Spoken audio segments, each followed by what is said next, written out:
This is Department of English, Government Postgraduate College, Atak for online classes, and I am Muhammad Ali, lecturer in English.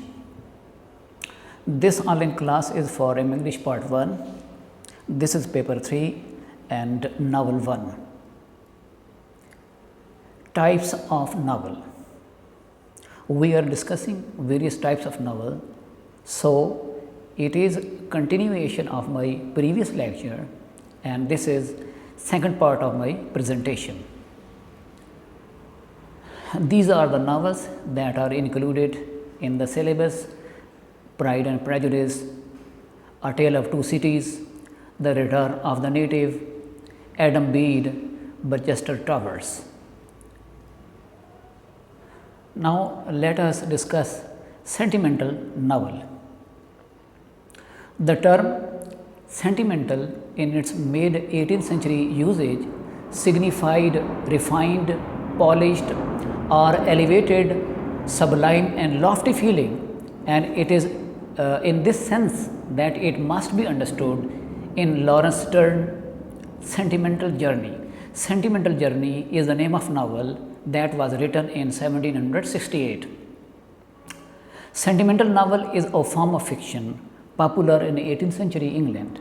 It enjoys the emotional and intellectual concepts of sentiment, sentimentalism and sensibility.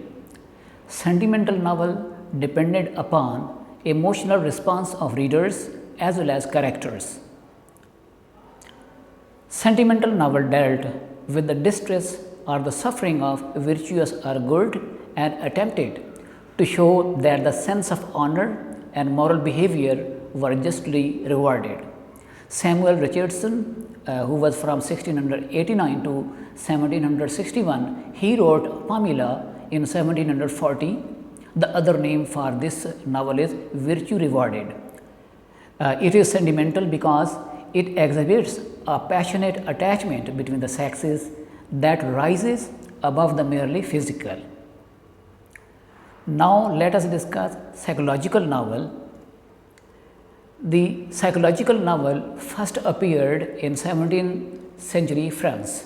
Madame de la Fayette, 1634 to 1693, wrote a psychological novel named Princess de Cleves. The psychological novel limited itself to a few characters whose motives for action could be examined and analyzed.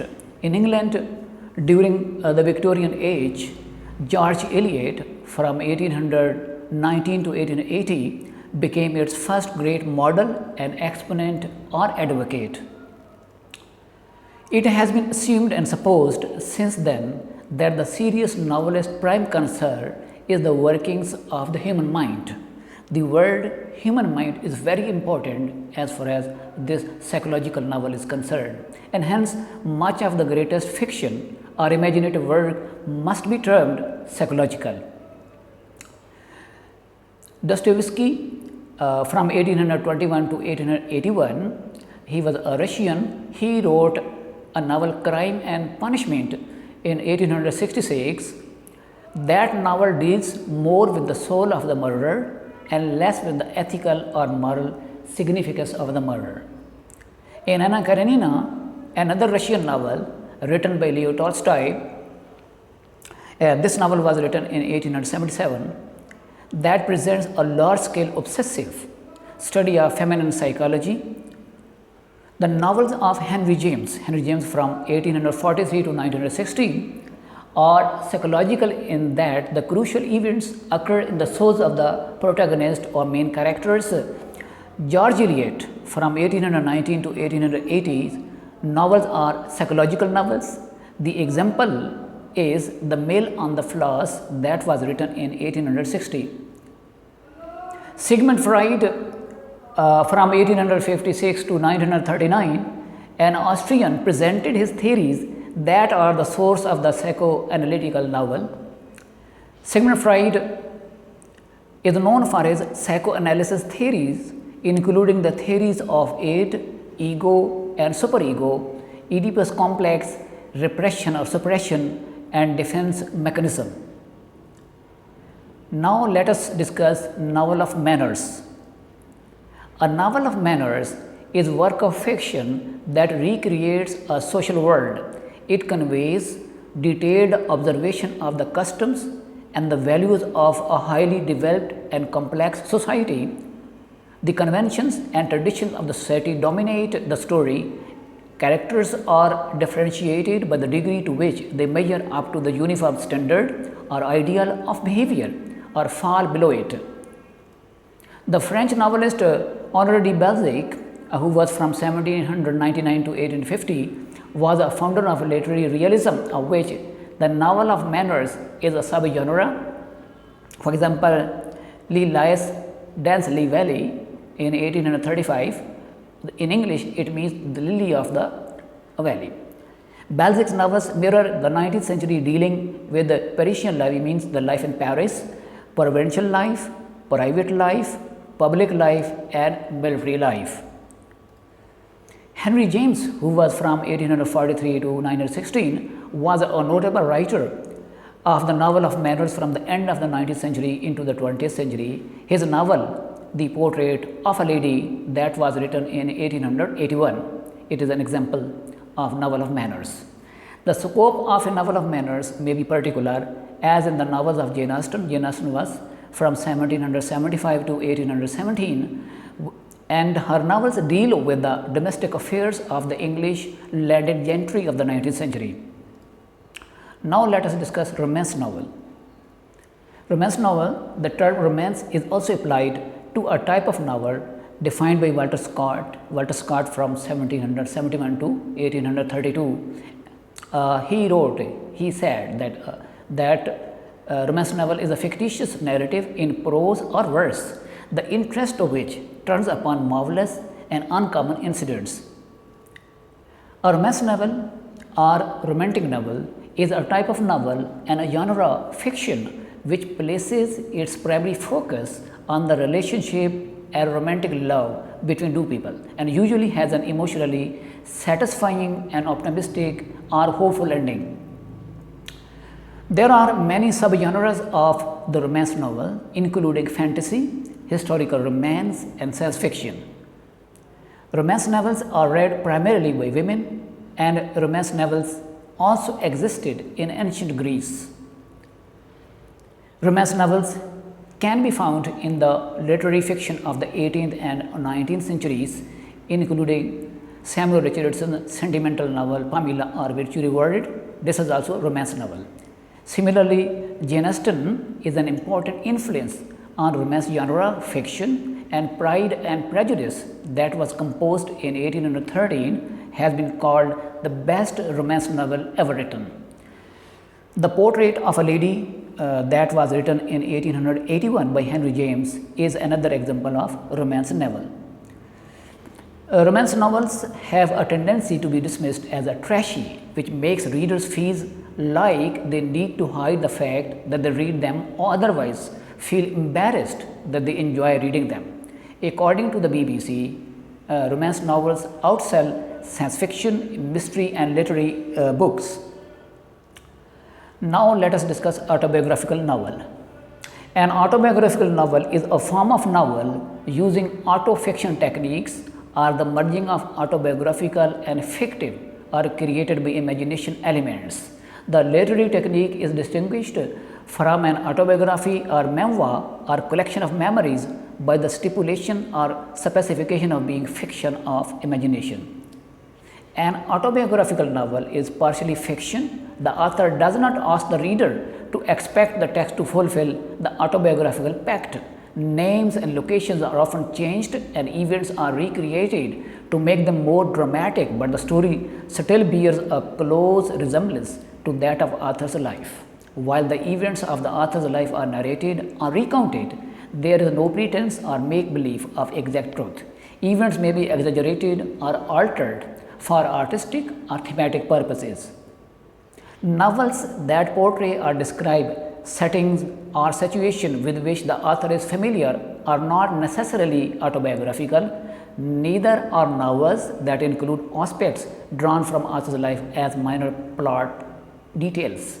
To be considered an autobiographical novel by most standards, there must be a protagonist or main character modeled after the author and a central plot line that mirrors events in his or her life.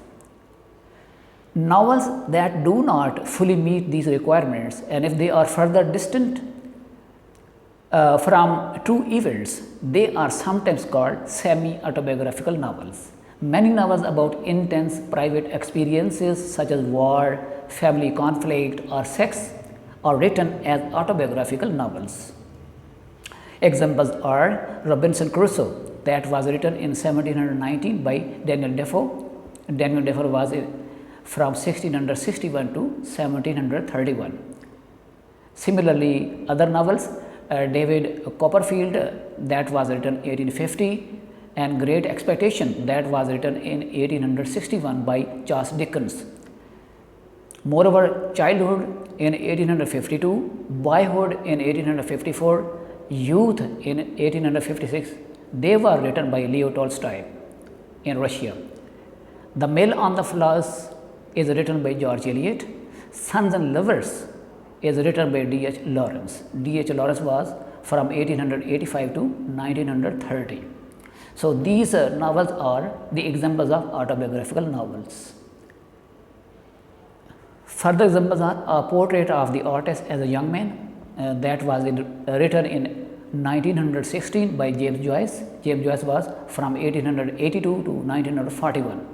A Farewell to Arms, that was written in 1929 by Ernest Hemingway, and Hemingway was from 1899 to 1961.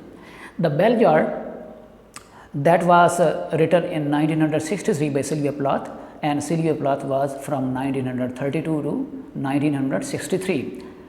Another novel, I Know Why the Caged Bird Sing. I Know Why the Caged Bird Sings, that was written in 1969 by Maya Angelou. Maya Angelou was from 1928 to 2014. Another novel that was written in 2020, If You Are Gonna Be There. This novel has been written by Lonnie Hoods. Lonnie Hoods was born in 1991. Now, let us discuss regional novel. The regional novel is a genre of fiction that is set in a recognizable region. It describes the features distinguishing the life, social relations, customs, language, dialect or other aspects of the culture of that area and its people.